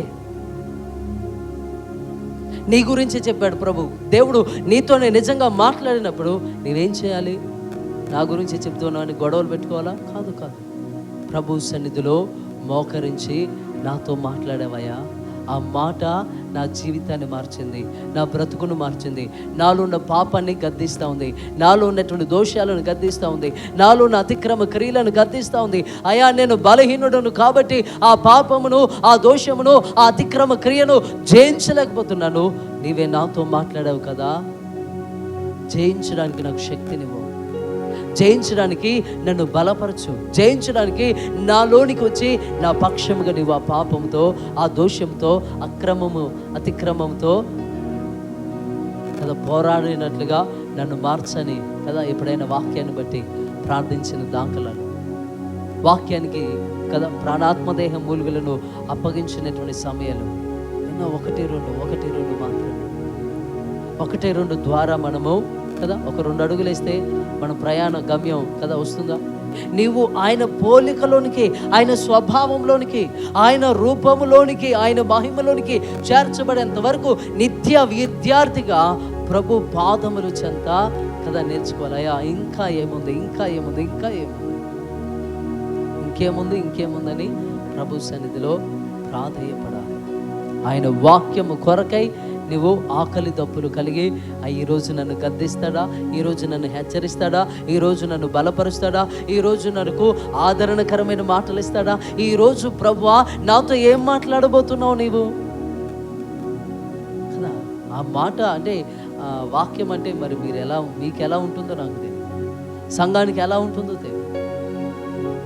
ఆయన మాట్లాడకపోతే కదా అసలు ఎలా మనం జీవించగలం? ఎప్పుడు ఈ వేదన, ఎప్పుడు ఈ బాధ మీకు అర్థమవుతుందంటే నువ్వు ఎంత ప్రార్థించినా నీ అవసరత తీర్చబడదు. చూడండి, ఆ రోజు అయ్యా నువ్వు మౌనంగా ఉంటే ఎట్లా కదా, నువ్వు మాట్లాడకపోతే ఎలా, నువ్వు దర్శించకపోతే ఎలా, ఒక్క మాటైనా నువ్వు మాట్లాడకపోతే ఎట్లా ప్రభువా? అప్పుడు అర్థమవుతుంది కదా. ఆయన అంటాడు ఇర్మియా పత్రికలో, ఇర్మియా గ్రంథంలో ఆయన అంటాడు, నేను వేకువని లేచి మీతో మాట్లాడితేను కానీ మీరు నా మాట వినలేదు, నా ప్రవక్తలను పంపించాను అయినా మీరు వినలేదు, నా సేవకులను పంపించాను మీరు వినలేదు అని చెప్తాము. ఆయన మాట్లాడుతున్నప్పుడు ఈ హృదయాన్ని కఠినపరుచుకొని, ఈ హృదయాన్ని బండలాగా మార్చుకొని, ఈ హృదయాన్ని కదా వాత వేయబడిన మనసాక్షిగా మార్చుకొని, ఎంత విన్నది చెవులో నుండి కదా మళ్ళీ బయటికే వెళ్తుంది, కానీ ఆ వాక్యము కదా హృదయాంతరంగంలోనికి వెళ్ళి ప్రాణాత్మదేహం మూలుగులను సరిచేయలేకపోతాం. బలమైన వాక్యమే, శక్తి కలిగిన వాక్యమే కదా, బండను బద్దలు చేయి సుత్య వంటి వాక్యమే, రక్షించుటకు శక్తి కలిగిన వాక్యమే, 2 అంచుల ఖడ్గము కంటే వాడిగా ఉన్నటువంటి వాక్యమే. అందరిలో పని చేస్తుంది, మనలో పని చేయట్లేదు. అర్థమవుతుందా? హల్లెలూయా, హల్లెలూయా. విత్తనములు గురించిన ఉపమానంలో విత్తనాలు వేసింది ఒక్కడే, విత్తనములు కూడా ఒకే రకము విత్తనాలు. త్రోవలో పడ్డాయి, మొలవలేదు. రాతి నీళ్ళలో పడ్డాయి, మొలవలేదు కదా. ముళ్ళ పొదలు పడ్డాయి, మొలిచాయి, కానీ కదా అవి ఐహిక విచారముల చేత అణచివేయబడ్డాయి. కానీ మంచి నేలలో పడిన విత్తనాలు మాత్రం 30 అంతలుగా, 60 అంతలుగా, 100 అంతలుగా ఫలిస్తున్నాయి. విత్తనాలు వేసిన వ్యక్తి లోపం ఎక్కడన్నా మీకు కనబడుతుందా? లోపం ఉందా విత్తనాలు వేసే వ్యక్తిలో? విత్తనాలలో ఏమైనా లోపం ఉందా వాక్యంలో? లేదే. మరి ఎందుకు ఫలించలేకపోతున్నావు? ఎందుకు ప్రేమించలేకపోతున్నావు? ఎందుకు క్షమించలేకపోతున్నావు? ఎందుకు దేవునికి కలిగినటువంటి మనస్సును మనం కలిగి ఉండలేకపోతున్నాం? ఎందుకు ఓర్పు ఉండట్లేదు మనకు? ఎందుకు సహనం ఉండట్లేదు? ఒక అన్యుల్లాగా, లేకపోతే ఒక లోకస్తులాగా ఈ లోకంలో మనం బ్రతుకుతూ ఉన్నామే. ఒక మాదిరికరమైన జీవితం ఎక్కడ ఏ కోణంలో చూసినా కదా, మంచి అన్నది ఏదైనా మనలో ఉన్నదా? లేదని మాత్రం చెప్పకండి. హల్లెలూయా. అంటే ఒక్కటి కూడా ఒకవేళ లేకపోతే, క్రీస్తుకు కలిగిన కదా సుగుణాలలో ఒక్కటి కూడా లేకపోతే ఎలా సంపూర్ణం అవుతాం? 20 సంవత్సరాలు అవుతుంది మనం ఆరాధన చేయబట్టి, 30 సంవత్సరాలు అవుతుంది మందిరానికి రాబట్టి. ఒక్క మంచిది, క్రీస్తుకు కలిగినది, క్రీస్తు స్వభావంలో, క్రీస్తు గుణములో ఒక్కటన్నా లేకపోతే ఎలా పరిపూర్ణతలోనికి? అసలు ఆయన పోలికగా ఎట్లా మనం మార్చబడతాం? దేవుని బిడ్డలారా, ఆయన అంటున్నాడు తిమోతితో, దైవభక్తి విషయంలో నీకు నీవే సాధకము చేసుకో. శరీర సంబంధమైన సాధకము శరీర సంబంధమైన ప్రయాస, శరీర సంబంధమైన ప్రయాణములు, శరీర సంబంధమైన కదా శ్రమలు కొంత మట్టుకే నీకు ప్రయోజనకరము. కానీ దైవభక్తి ఇప్పటి జీవంలోనూ రాబో జీవ విషయంలో కూడా అది నీకు ప్రయోజనకరమైనది అంటున్నాడు. అంటే శరీర సంబంధమైన సాధకం అంటే రోజు చేసే పనులు, రోజు చేసే ఉద్యోగాలు, రోజు చేసే ప్రయాణాలు, రోజు చేసే అంటే శరీర సంబంధమైన ప్రతిదీ కూడా కొంత మట్టుకే అవి ప్రయోజనకరం. తర్వాత అవి ప్రయోజనకరంగా ఉండవు. ఇప్పుడు ఇచ్చుకే ఉన్నాడు, మరణకరమైన రోగం వచ్చింది, ఏమన్నా ఉందా? కదా. అధికారం ఉంది, స్వస్థత వచ్చిందా? రాలేదు. వైద్యులు ఉన్నారు, స్వస్థపరిచారా? లేదు. యాకోబు దగ్గర కొన్ని వేల గొర్రెలు ఉన్నాయి, తన అన్నంలో ఉన్న కోపాన్ని తగ్గించలేకపోతాయి, మరణం నుండి తప్పించలేకపోయాయి. కొంత మట్టుకే అవి ప్రయోజనకరంగా ఉన్నాయి, కొంతవరకే అవి మేలుకరంగా ఉన్నాయి, కొంతవరకే అవి దీవెనకరంగా ఆశీర్వాదకరంగా ఉన్నాయి. మరణం నుండి తప్పించేంత, నిత్య జీవాన్ని ఇచ్చేంత ఆ మేలు అందులో దాగి లేవు. అందుకే ఆయన అంటున్నాడు, దైవ భక్తి ఇప్పటి జీవం విషయంలోనూ రాబో జీవ విషయంలోనూ కదా ప్రయోజనకరమై ఉన్నది. అంటే దేవుని వాక్యమును విన్నటువంటి నీవు, నేను, మనము దేవుని పోలికగా పరిపూర్ణులుగా, సంపూర్ణులుగా మార్చబడడానికి మనం సాధన చేయాలి, మనము ప్రయాసపడాలి, మనము ఓపిక కలిగి ఉండాలి, సహనము కలిగి ఉండాలి. అప్పుడు మాత్రమే 30 60 100 ఫలిస్తాం. అప్పుడు మాత్రమే మనము పరిపూర్ణులముగా మార్చబడతాం. వాక్యం విని కదా, గద్దింపు విని, హెచ్చరిక విని విడిచిపెట్టే వారంగా ఉంటే ఎంత మాత్రం కూడా కదా ప్రయోజనం లేదు. ఇప్పుడు మీరు వస్తారు, ఇప్పుడు స్కూల్ పిల్లలు ఉన్నారు, 10th క్లాస్ వరకు కదా చదివినా చదవకపోయినా 10th క్లాస్ వరకు అయితే వెళ్తాడు. 10th తర్వాత ఒక పరీక్ష ఎదురైనప్పుడు అప్పుడు తెలుస్తుంది ఈ 9 సంవత్సరాలు అతడు, ఈ 10 సంవత్సరాలు అతడు చదివాడా లేదా అని. చదివిన వ్యక్తి అయితే నెక్స్ట్ ఇయర్కి ప్రమోట్ అవుతాడు, లేకపోతే అక్కడ నుండి కదా వెను తిరగాల్సి వస్తుంది. దేవుని బిడ్డలారా, ఇప్పుడు ఒకవేళ 10th క్లాస్ అబ్బాయికి మరి ఒక అవకాశం ఉంది. ఇప్పుడు క్రైస్తవ జీవితానికి ఇంకొక అవకాశం లేదు. హల్లెలూయా. ఒకేసారి తీర్పు దినము వచ్చిందంటే ఇంక అవకాశం లేదు. నీవు చేసిన క్రియలను బట్టే అయితే కుడివైపున, లేకపోతే ఎడమవైపు. ఇప్పుడు నీ అవకాశం ఎప్పుడు అంటే రేపు గురించి కాదు, ఎల్లుండి గురించి కాదు, ఈ దినమే. ఇది నువ్వు సిద్ధపడే దినం, ఇది నువ్వు సరి చేసుకునే దినం, ఇది నువ్వు ప్రభువుకు నీ జీవితాన్ని పరిశుద్ధమైన అర్పణగా, బలిగా నిన్ను నువ్వు అర్పించుకునే సమయం ఇదే.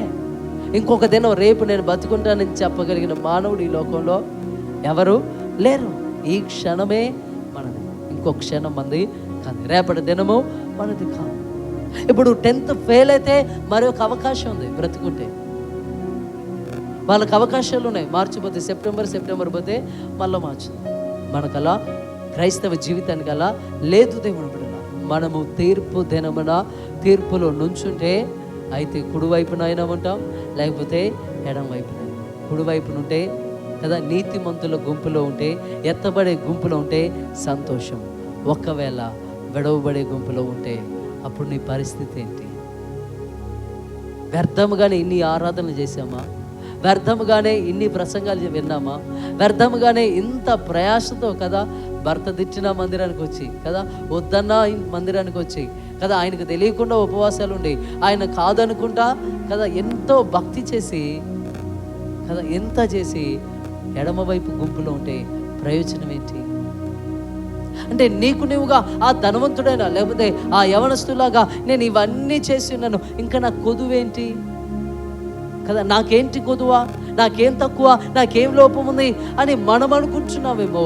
దేవుని దృష్టిలో మనం పరిపూర్ణులుగా లేము, దేవుని దృష్టిలో మనము సంపూర్ణులముగా లేము. పౌలు అంటాడు కొరింథీయులకు రాసిన మొదటి పత్రిక 9వ అధ్యాయం 27వ వచనంలో, గాలిని కొట్టినట్టు నేను పోట్లాడుటలేదు, కానీ ఒకవేళ ఇతరులకు ప్రకటించిన తర్వాత నేనే భ్రష్టుడనైపోదునేమో అని నా శరీరమును నలుగగొట్టి దానిని లోపరుచుకొనుచున్నాను.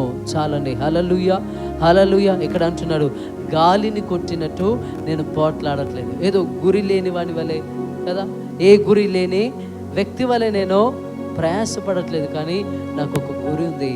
ఆ గురి కొరకు నేను ప్రయాసపడుతున్నాను. ఒకవేళ ఇతరులకు ప్రకటించిన తర్వాత నేనే భ్రష్టుడనైపోదునేమో, నేనే పడిపోతానేమో, నేనే పాపంలో ఉంటానేమో అని నా శరీరాన్ని నేను నలగొట్టుకొనుచున్నాను అని అంటున్నాను. ఎన్నిసార్లు పాపము విషయమై నీ శరీరాన్ని నలగొట్టుకున్నావు? ఎన్నిసార్లు దేవునికి ఇష్టం లేని పని నేను చేయొద్దని నిన్ను నువ్వు గాయపరుచుకున్నావు? ఎన్నిసార్లు నువ్వు గాయపరచబడ్డావు నువ్వు పరిశుద్ధుడిగా ఉండాలని? ఎన్నిసార్లు నీ శరీరాన్ని నలగొట్టుకున్నావు? ఎన్నిసార్లు నీ కోరికలను నలగొట్టుకున్నావు? ఎన్నిసార్లు నీ శరీరేచ్ఛలను నలగొట్టుకున్నావు? ఎన్నిసార్లు జీవపు డంబమును నలగొట్టుకొని ప్రభు కొరకు జీవించాలని కదా ప్రయాసపడ్డావు? ఒకసారి ఆలోచన చేయాలి. పోరాటములు లేని క్రైస్తవ జీవితం ప్రతిఫలం ఏమి ఇవ్వదు, ఫలించదు అసలు. పోరాటాలు ఉండాలి, ప్రయాసం ఉండాలి, శ్రమలు ఉండాలి, కష్టాలు ఉండాలి. వీటన్నిటిలో నీవు ఒక శుద్ధ సువర్ణము వలె పుటము వేయబడిన బంగారం ఎంత పరిశుద్ధపరచబడుతుందో, ఈ శ్రమలు కొలిమిలో, ఈ కష్టాలు, ఈ నష్టాలు, ఈ బాధలు, ఈ రోగములు, ఈ వ్యాధుల మధ్యలో నీవు వాక్యం కొరకు జీవిస్తున్నప్పుడు, దేవుని కొరకు బ్రతుకుతున్నప్పుడు నీవు ఒక మేలిమి బంగారముగా మార్చబడతావు. దేవుని పోలికగా బంగారమేమో కానీ దేవుని పోలికలోనికి నువ్వు మార్చబడతావు. ఎన్నిసార్లు నువ్వు నలగొట్టుకున్న అనుభవాలు ఉన్నాయి, ఎన్నిసార్లు నీ శరీరాన్ని బాధపరుచుకున్న అనుభవాలు ఉన్నాయి, ఎన్నిసార్లు పరిశుద్ధత నిమిత్తమై నింద వేయించుకున్నా కదా, అపనిందలు, అపకీర్తి కదా, ఎన్నిసార్లు నువ్వు అనుభవించావు. యోసేపు గురించి మంచి ఆత్మ సంబంధమైన ఒక విషయం చెప్తాను.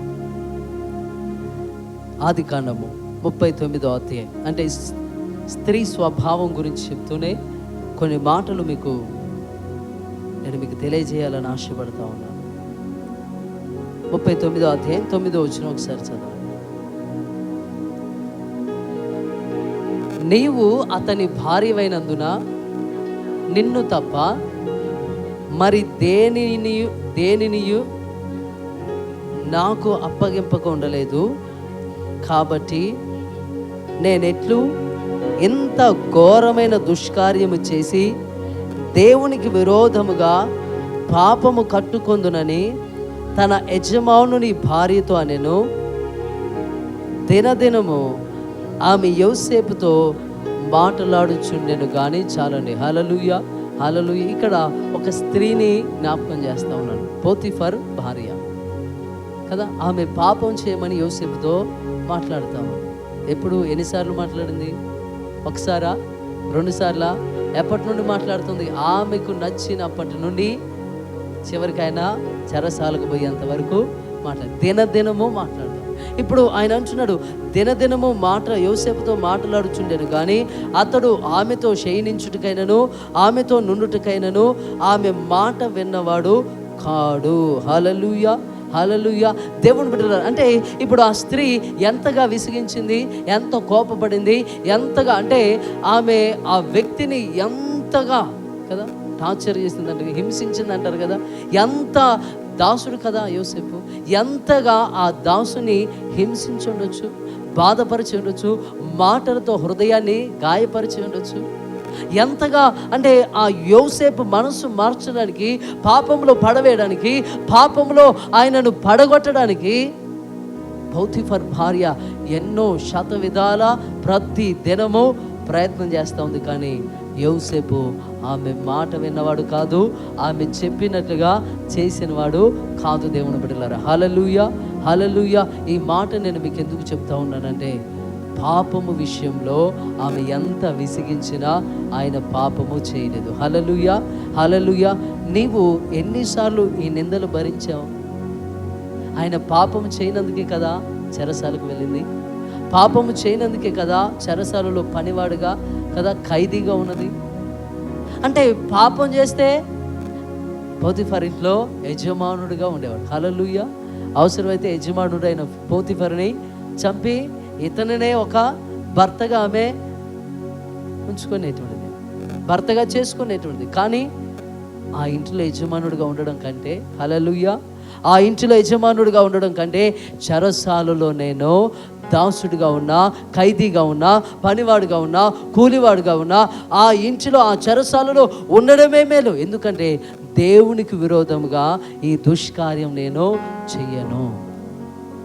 ఎన్నిసార్లు దుష్కార్యము చేయకుండా నిన్ను నీవు, నీ శరీరాన్ని నీవు, నీ నోటిని నీవు, నీ ఆలోచన నీవు కదా, ఎన్నిసార్లు దేవునికి విరోధమైన పని చేయకుండా నిన్ను నువ్వు ఆపుకున్నావు, నిన్ను నీవు శ్రమపరుచుకున్నావు, నిన్ను నీవు లోపరుచుకున్నావు, నిన్ను నీవు గాయపరుచుకున్నావు, నిన్ను నీవు కదా ఎంతగా నువ్వు ప్రయాసపడ్డావు. మత్తయి సువార్త 19వ అధ్యాయం 12వ వచనం చదవండి. మత్తయి సువార్త 19వ అధ్యాయం 12వ వచనం. తల్లి గర్భము నుండి నపుంసకులుగా పుట్టిన వారు కలరు, మనుష్యుల వలన నపుంసకులుగా చేయబడిన నపుంసకులను కలరు.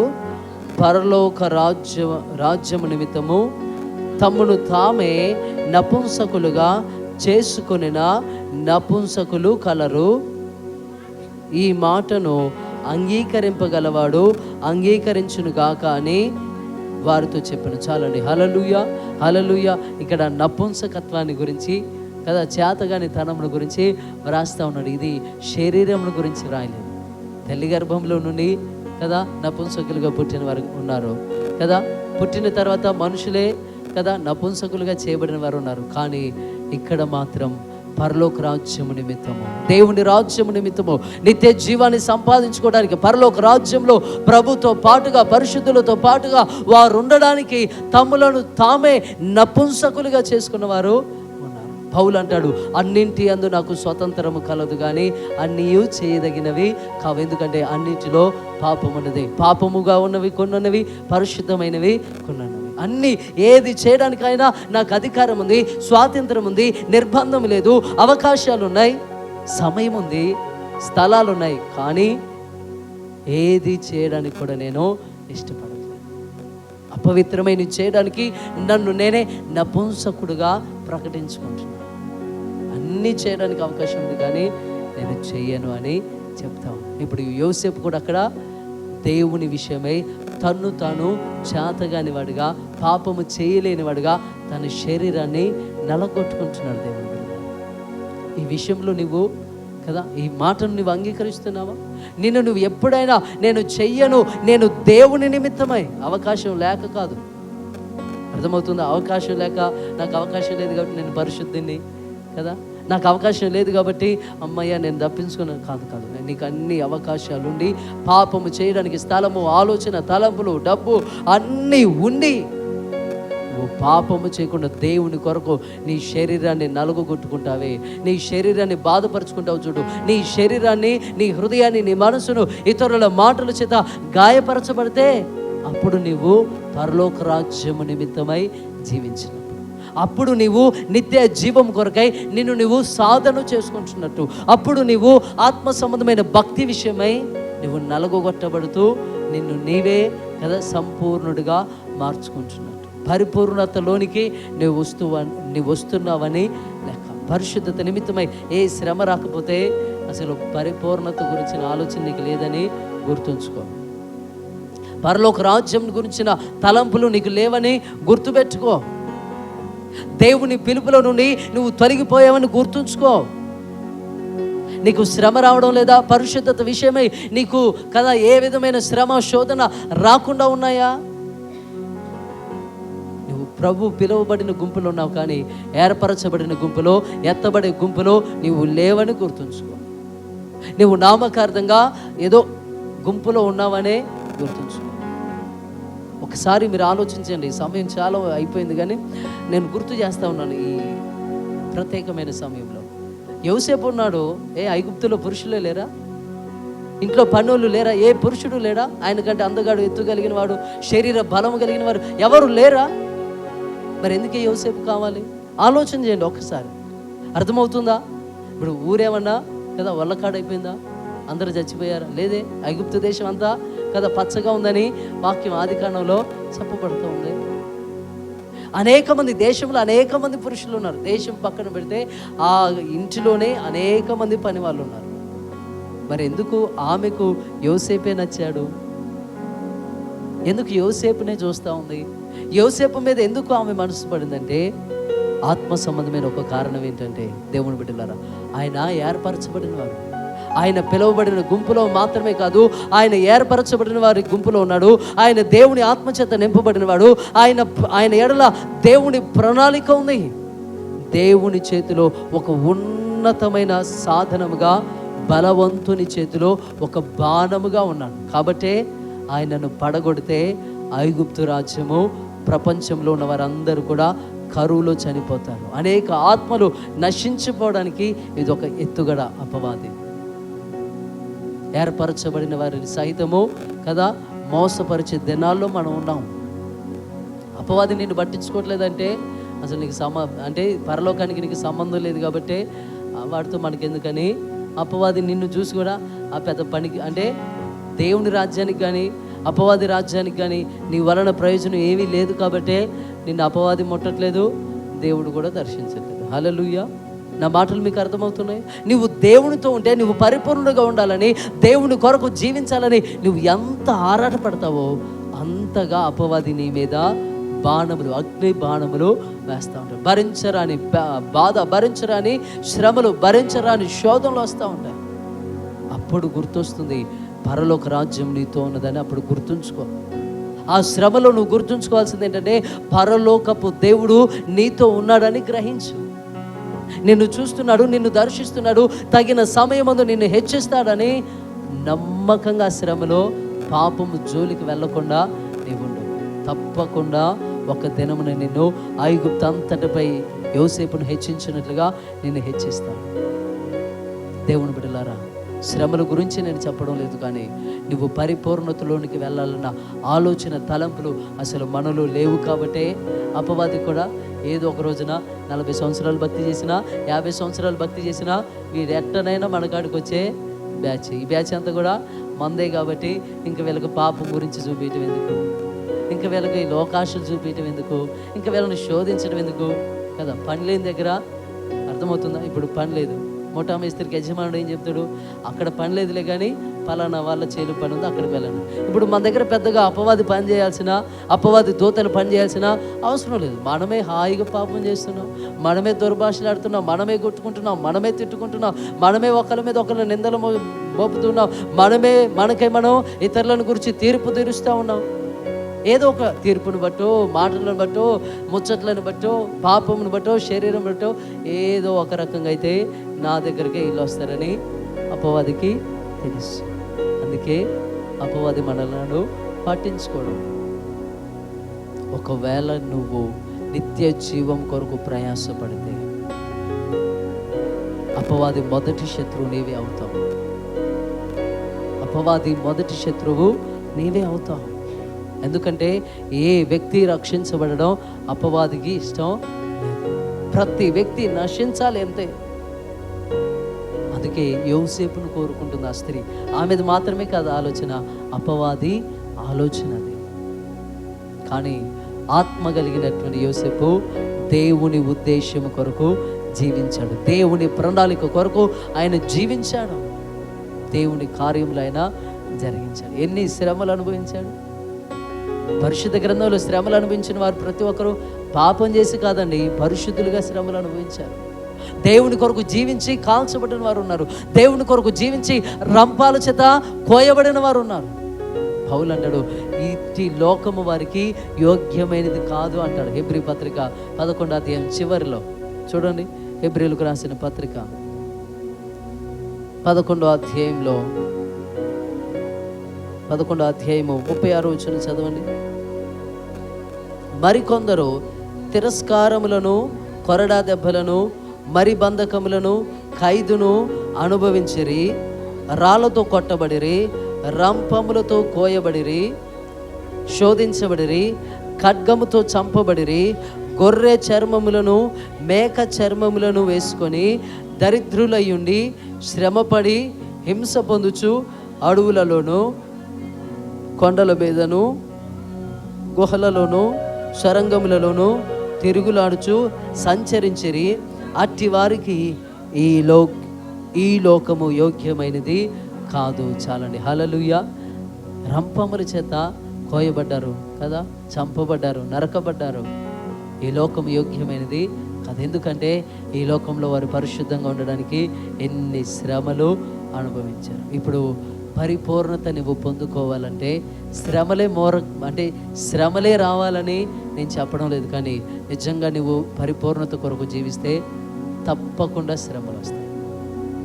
దైవభక్తి విషయంలో సాధకం అంటే ఏంటంటే శ్రమ వచ్చినా శ్రమకు ఓర్చుకోవడం, శ్రమ వచ్చినా శ్రమను సహించడం, శ్రమ వచ్చినా శోధన వచ్చినా బాధ వచ్చినా మరణం వచ్చినా ఖడ్గం వచ్చినా ఏది వచ్చినా సరే నీ పరిశుద్ధత నువ్వు విడిచిపెట్టదు, నీ భక్తి నువ్వు విడిచిపెట్టదు.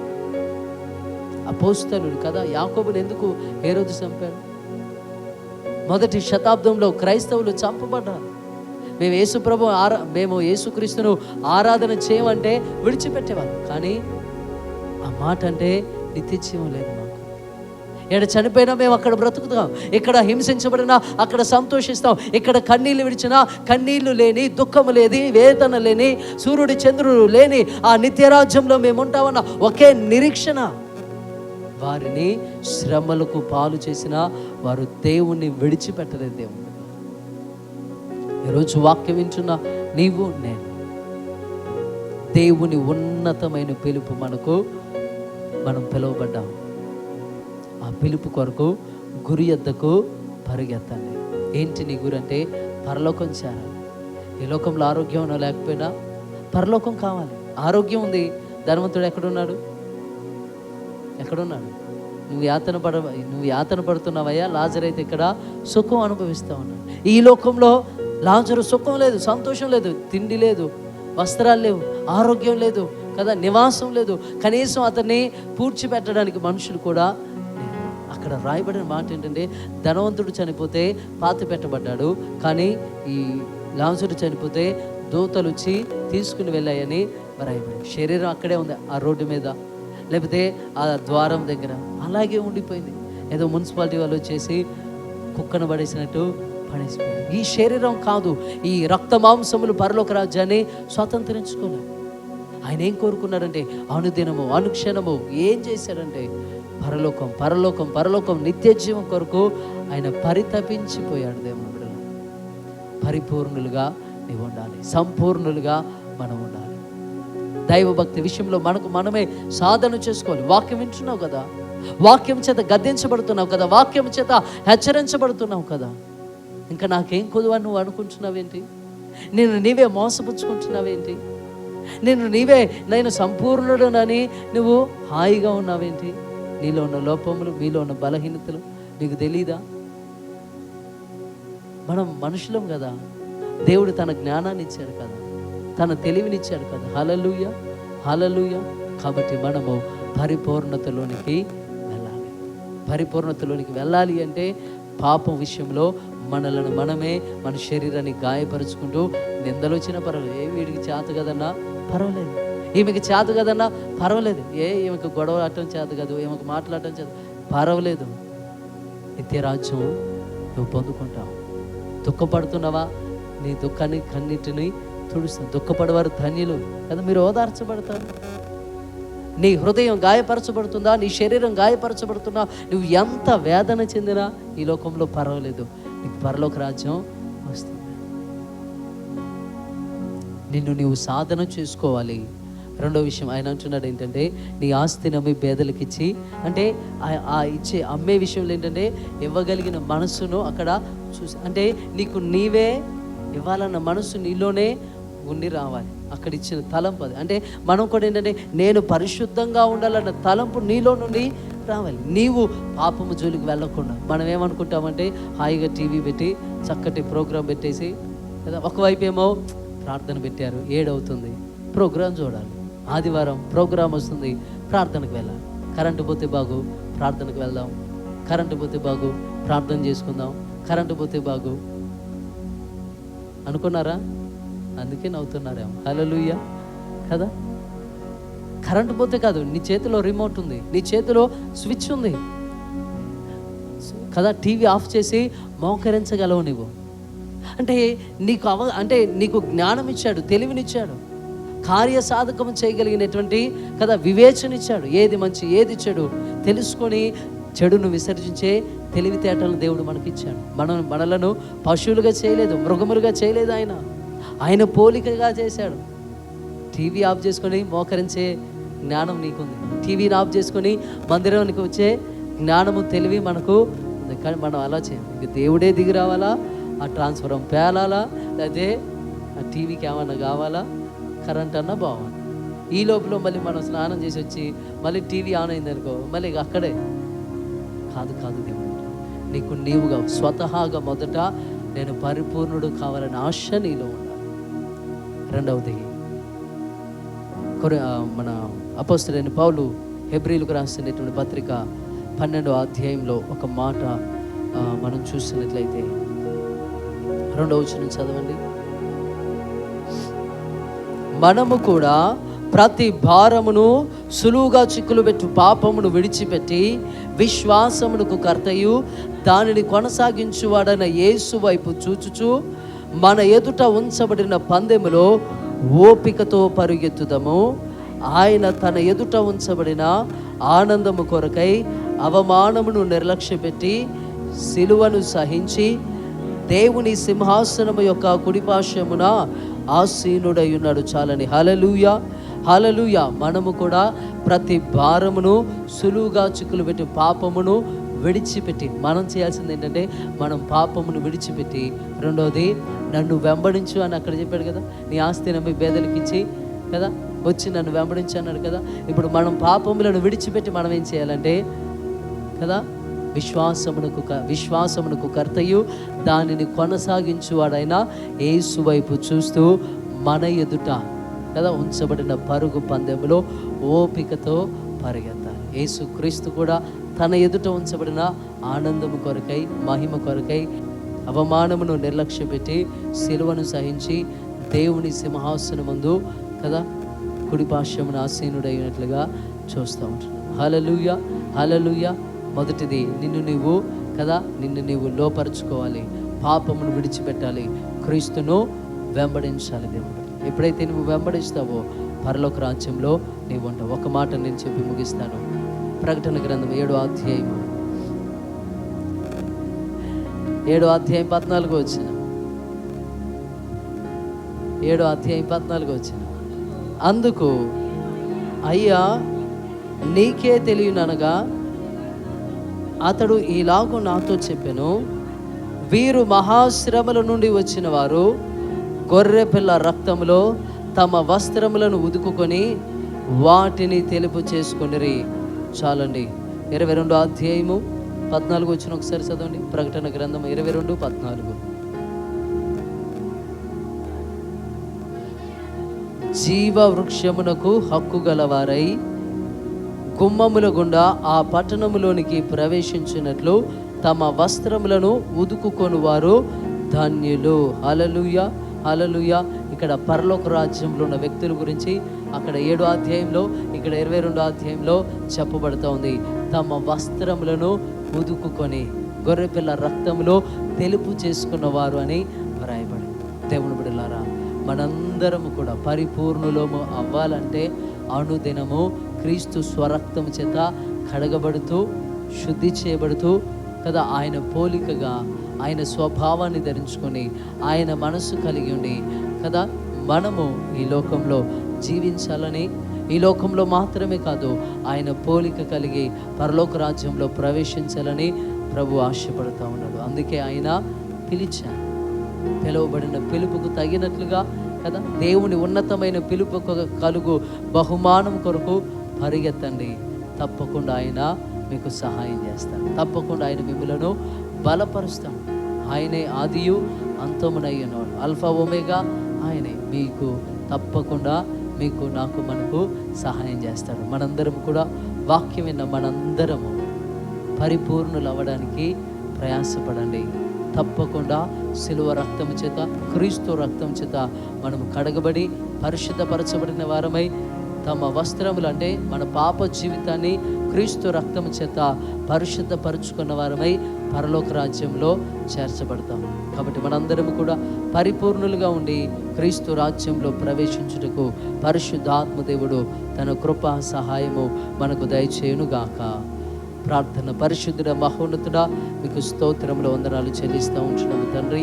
ఈ రాత్రికాల సమయంలో వాక్యం ద్వారా నాతో మా అందరితో మీరు మాట్లాడినందుకై స్తోత్రాలు చెల్లిస్తూ ఉంటున్నాం. అనేకమైన మాటలు, తలంపులు, ఉద్దేశములను బయలుపరిచావు. పరిపూర్ణులే పరలోక రాజ్యంలో నిత్య జీవంలో ప్రవేశిస్తారు. పరిపూర్ణులు అంటే తల్లి గర్భంలో నుండి పుట్టినది మొదలుకొని ఆయా పరిపూర్ణులుగా పరిశుద్ధులుగా ఉన్నారని కాదు, కానీ ఎప్పుడైతే క్రీస్తు రక్తం చేత కడగబడి అప్పటి నుండి ఆయా క్రీస్తు స్వభావము, క్రీస్తు పోలిక, క్రీస్తు యొక్క మనస్సును కలిగి క్రీస్తు పోలికగా మార్చబడతారో వారే పరిపూర్ణులని వాక్యం సెలవిస్తూ ఉంది. కాబట్టి నాయనా, మహిమ నుండి అధిక మహిమను పొందుచు ప్రభు యొక్క పోలికలోనికి మేము మార్చబడి నిత్య జీవాన్ని పొందుకొనుటకు నీ కృపా సహాయం అందరికీ దయచేయమని నజరేయుడైన యేసుక్రీస్తు నామంలో ఈ ప్రార్థన అడిగి వేడుకుంటున్నాము తండ్రి. ఆమేన్.